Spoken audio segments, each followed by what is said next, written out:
Good morning all of you. सुप्रभात प्यारे बच्चों।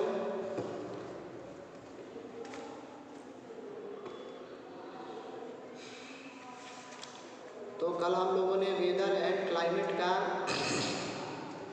के बारे में पढ़ा था और कुछ ऑब्जेक्टिव्स भी हम लोगों ने बनाया था, ठीक है।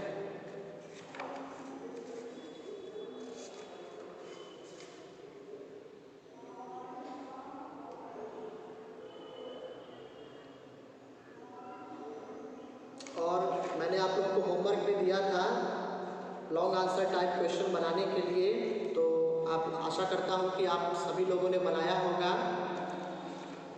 ठीक है। चलिए अब आते हैं, अब एक चैप्टर हिस्ट्री से पढ़ा जाए।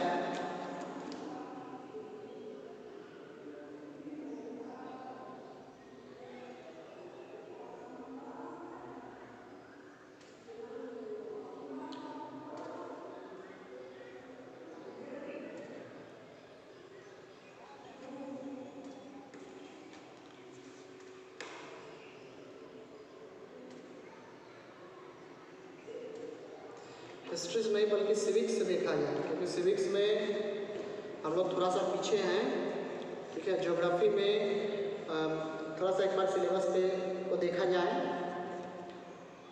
ज्योग्राफी में जो आपको पढ़ना था इस सितंबर तक आपको 6 लेसन तक पढ़ना था, ठीक है, जिसमें वेदर और क्लाइमेट 6 तक पूरा हो गया है। अब फिर से अक्टूबर से फिर 3 महीने का जो अलग है, ठीक है। तो इसमें आपको 7, 8, 9, 10 ये चारों पढ़ लेना है। Major water bodies, ocean water and its circulation, natural vegetation and wild life, human environment, in 4 chapter को पढ़ना है दिसंबर तक। History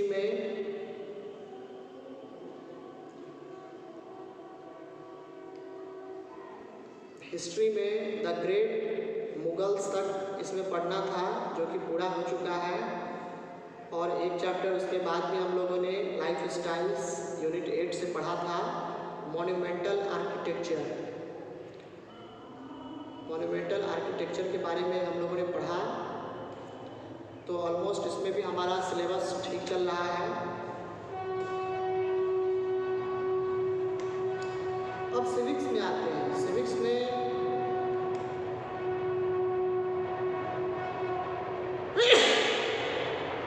I'm sorry। तो सिविक्स में कुल मिलाकर के 8 चैप्टर हैं, जिसमें से हम लोगों ने 256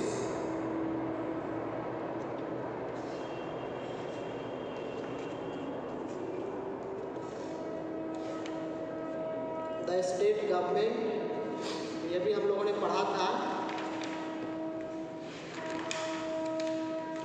और 28 में था the role of the state government, यानी कि स्टेट गवर्नमेंट का क्या काम होता है।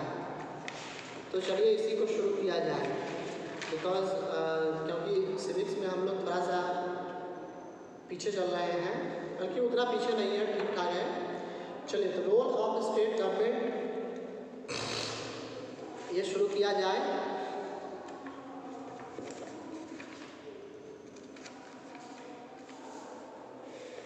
Role of the state government, ध्यान से सुनेंगे, पेज नंबर 256। राज्य सरकार की भूमिका। पश्चिम बांगा खेत मजदूर समिति PBKMS is an organization of agricultural laborers in West Bengal, यानी कि वेस्ट बंगाल जिसकी राजधानी कोलकाता है, वहीं पर एग्रीकल्चरल लेबरर्स का यानी कि खेतिहर मजदूरों का एक संस्था बना हुआ है, एक अपना ऑर्गेनाइजेशन है, जिसका नाम है पश्चिम बंगा खेत मजदूर समिति PBKMS। ठीक है, ध्यान से सुनिएगा सारे बच्चे। Hakim Sheikh was a member of this organisation. Hakim Sheikh इस ऑर्गेनाइजेशन के एक मेंबर हैं। In the year 1992 one evening Hakim Sheikh accidentally fell off a running train. ठीक है, कहता है कि 1992 ईस्वी के एक शाम में क्या हुआ कि हाकिम शेख एक चलते हुए ट्रेन पर से बेचारे गिर पड़े। He suffered severe head injuries. उनके सर में बहुत भयानक चोटें आई। His condition was grave and he needed immediate treatment. Grave मतलब वेरी सीरियस। इतना ज़्यादा चोट आया उनके सर में कि उनकी स्थिति बहुत गंभीर बन गई और उन्हें जल्द से जल्द उपचार की ज़रूरत थी, ट्रीटमेंट की ज़रूरत थी। He was taken to a government hospital in Kolkata, but they refused to admit him because they did not have a spare bed. जल्द से जल्द उन्हें कोलकाता के एक सरकारी हॉस्पिटल में दाखिला कराया गया, लेकिन सरकारी हॉस्पिटल वालों ने सीट फुल होने की वजह से उस हॉस्पिटल में दाखिला नहीं लेने दिया, एडमिट नहीं किया, क्योंकि वहाँ बेड तो खाली था नहीं। Another hospital did not have the facility और the specialised doctors necessary for his treatment. उसके अलावा बहुत सारे ऐसे हॉस्पिटल्स थे आसपास में, ठीक है, जिनमें उतनी सुख सुविधाएं नहीं दी गई थी।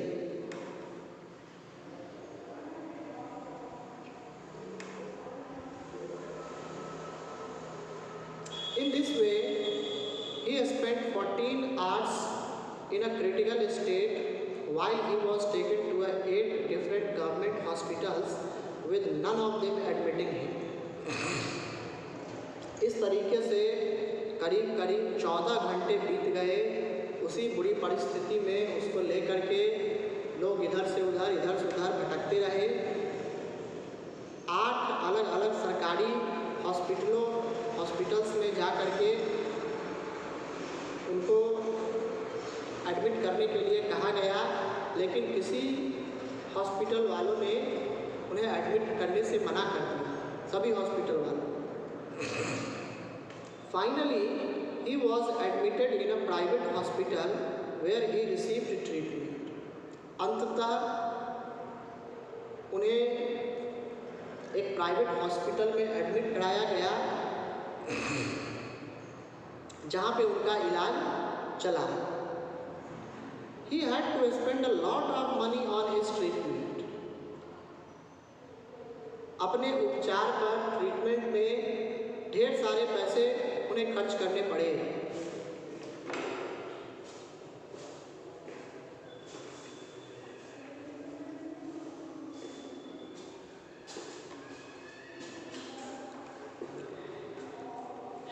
Angry and upset over the indifferent attitude of all the government hospitals that refused to admit him, Hakim Sheikh and PBKMS filed a case in the court. यानी कि सरकारी हॉस्पिटल वालों के रुख से नाराज होकर के हाकिम शेख ने और बहुत PBKMS के कार्यकर्ताओं ने क्या किया कि एक केस जो है दायर कर दिया उन सभी गवर्नमेंट हॉस्पिटल्स के खिलाफ। एक केस दायर किया कोर्ट में। After the hearing of the case, the court gave its verdict in Hakim Sheikh's favor, saying, "It is the primary duty of the government to ensure the welfare of the people and provide health care facilities to all." जब हाकिम शेख ने court में case किया तो court ने भी हाकिम शेख के पक्ष में फैसला सुनाया और कोर्ट ने यह कहा कि सरकार की जो प्राथमिक जो सबसे पहला जो ड्यूटी है, सबसे पहला जो कर्तव्य है वो क्या है, तो ensure the welfare of the people, यानी कि लोगों की भलाई करना, लोगों की सुख सुविधाओं का ख्याल रखना कि किसी व्यक्ति को किसी चीज़ की परेशानी तो नहीं हो रही है, and provide health care facilities to all, और हेल्थ केयर फैसिलिटीज़ यानी कि हेल्थ चेकअप वगैरह या जो छोटी मोटी दवा जो होती है, या अगर कहीं मतलब अगर पेशेंट बीमार पड़ जाता है, सिटीजन अगर बीमार पड़ जाता है तो सरकारी हॉस्पिटल का निर्माण इसीलिए करवाया गया है ताकि गरीबों का वहाँ मुफ्त इलाज कराया जा सके, and it is the primary duty of any government. ठीक है, तो ये बातें जज ने कोर्ट में सुनाते हुए कहा, the government must safeguard the right to life of every person, यानी कि सरकार को अवश्य ही हर एक व्यक्ति के जीवन को सुरक्षित रखना चाहिए, यह सरकार का दायित्व बनता है। The difficulty that Hakim Sheikh had to face could have cost him his life, यानी कि वह समस्या जो कि हाकिम शेख ने फेस किया, कई बार तो ऐसी परिस्थिति में बहुत लोगों की मौत तक हो जाती है, तो हाकिम शेख के साथ भी ऐसा हो सकता था कि उनकी मौत हो जाती। ठीक है, if a hospital can not provide timely medical treatment to a person, it means that this protection of life is not being given.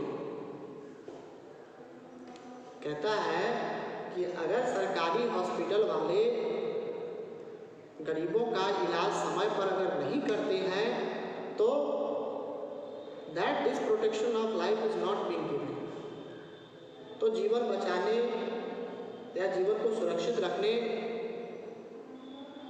के लिए जो है सरकार को नहीं कहना चाहिए था। Hence, it was the duty of the government to provide the necessary health services, including treatment in emergency situations. इसी प्रकार सरकार का जो पहला दायित्व होता है वो होता है हेल्थ सर्विस प्रोवाइड करना, जो कि नेसेसरी है। ठीक है, अगर मान लीजिए हम सभी जनता हैं, जैसे अभी कोरोना नामक बीमारी चली हुई है, ठीक है, तो इसमें भी आप देख रहे हैं सरकार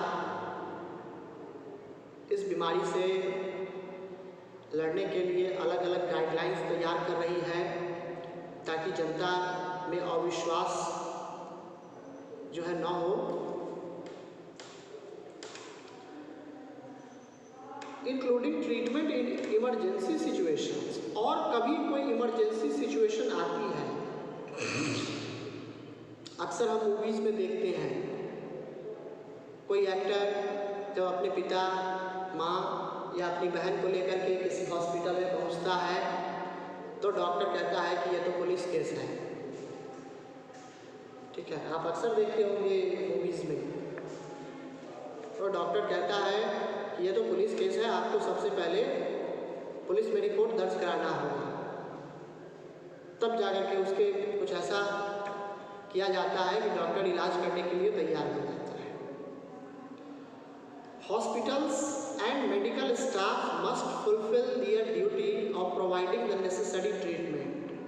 जितने भी हॉस्पिटल्स हैं और जितने भी मेडिकल स्टाफ्स हैं, आज आप देख रहे हैं यह देश जहाँ पर मेडिकल की सुविधा उतने अच्छे तरीके से उपलब्ध नहीं है, फिर भी यहाँ के डॉक्टरों ने अलग अलग जो मानवता से प्रेम करते थे, ठीक है, वैसे व्यक्ति, ये सभी मिलकर के इन्होंने इस संकट की घड़ी में लोगों का साथ दिया है और लोगों का विश्वास भी जीता है इन्होंने। Hospitals and medical staff must fulfill their duty of providing the necessary treatment. Hospitals और वहाँ के जितने भी मेडिकल स्टाफ्स हैं उन सभी को अवश्य ही अपना अपना ड्यूटी निभाना चाहिए। हाकिम Sheikh was denied treatment at various government hospitals. Therefore, the court asked the state government to give him the money he had spent on his treatment. हाकिम शेख को जब हॉस्पिटल्स में ले जाया गया तो उन्हें सरकारी अस्पताल वालों ने एडमिट करने से मना कर दिया। Therefore, इसलिए the court asked the state government to give him the money he had spent on his treatment. इसलिए कोर्ट ने आदेश दिया राज्य सरकार को कि हाकिम शेख के ट्रीटमेंट में जितने रुपए पैसे खर्च हुए हैं वो उन्हें दिए जाए और बाद में चल कर के सरकार को भी पैसे देने पड़े।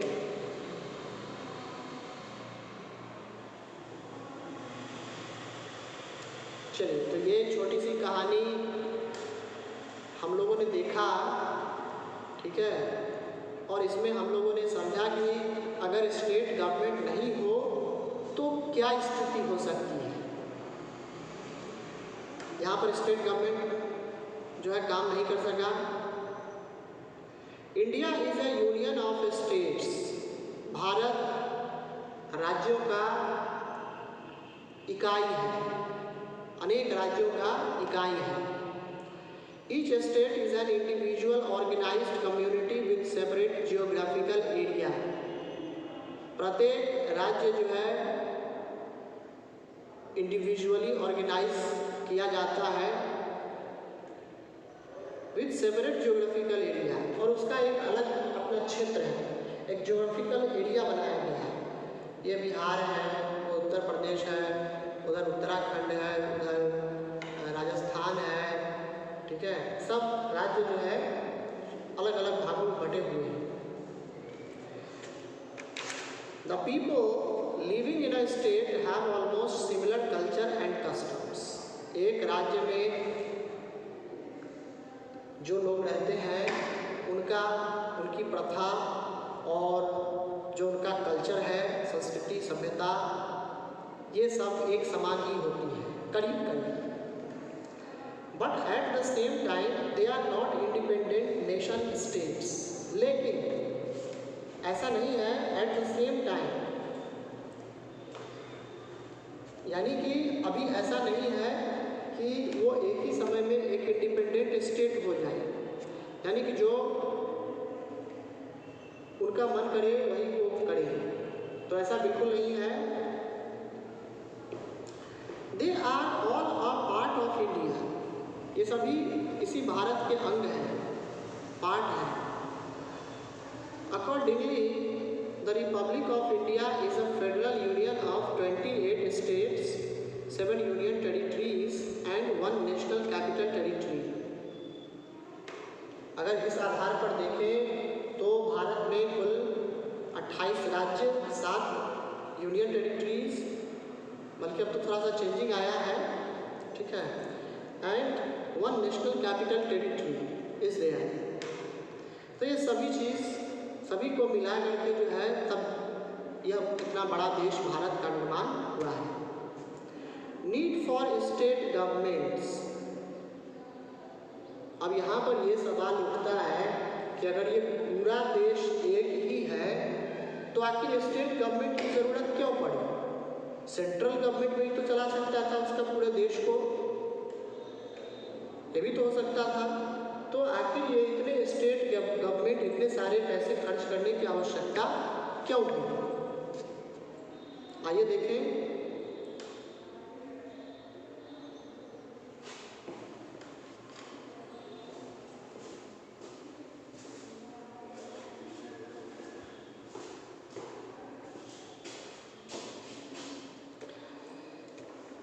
India as a country is governed by a single central government or the union government which takes care of all matters of national importance. Bharat एक देश होने के नाते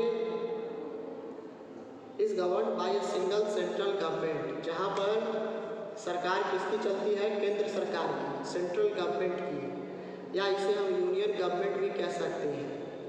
विच takes care of all matters of national importance, जो कि राष्ट्र यानी कि राष्ट्रीय इम्पोर्टेंस का जो भी चीज़ होगा इन सभी मैटर में वही देखेगा। However, each state has its own problems and needs. इसके जितने भी स्टेट्स हैं या जितने भी प्रॉब्लम्स हैं, नीड्स हैं,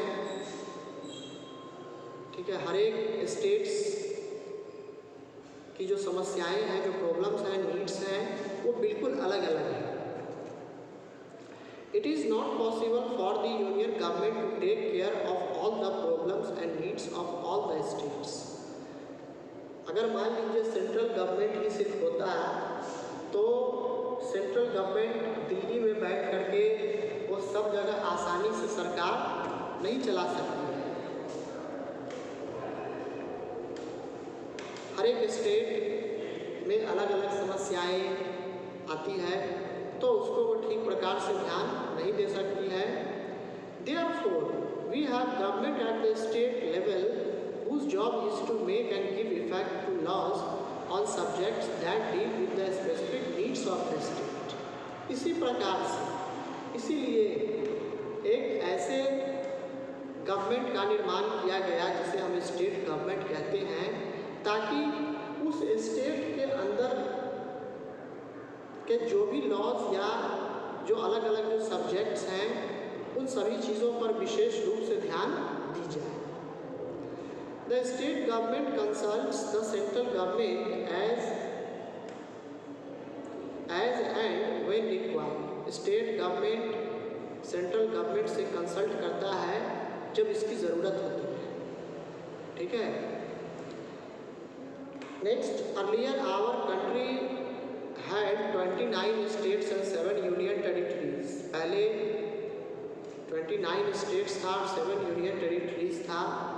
After the bifurcation of Jammu and Kashmir into two separate UTs, Jammu and Kashmir and Ladakh, ठीक है, जम्मू कश्मीर जो है दो अलग अलग यूनियन टेरिटरीज में पहले बटा हुआ था,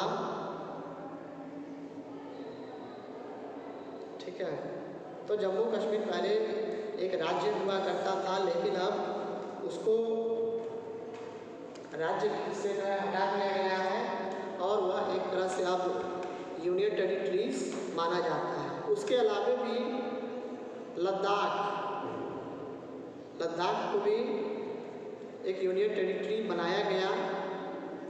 the number of states in India came down to 28, तो इस तरह से 28 हो गया, एक घट गया उसमें से 29 में से 28 हो गया। एंड द यूटीज बिकेम 9 और यूनियन टेरिटरीज 9 बन गए। In December 2019 the parliament merged Dadra and Nagar Haveli and Daman and Diu, 2 separate UTs into 1 unit. दिसंबर 2019 ईस्वी में पार्लियामेंट ने दादरा और नगर हवेली को एवं दमन एंड दीव को दोनों अलग अलग यूनियन टेरिटरीज को मर्ज कर दिया, मतलब एक कर दिया।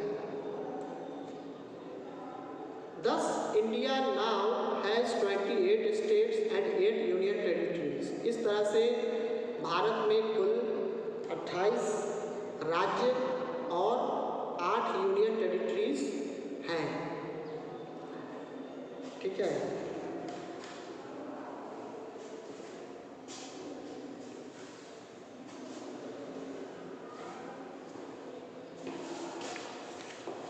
तो प्यारे बच्चों, आज के लिए इतना ही, फिर हम लोग आगे नेक्स्ट डे पढ़ेंगे। तब तक के लिए इतना ही। God bless you. Thanks for watching this video and have a good day.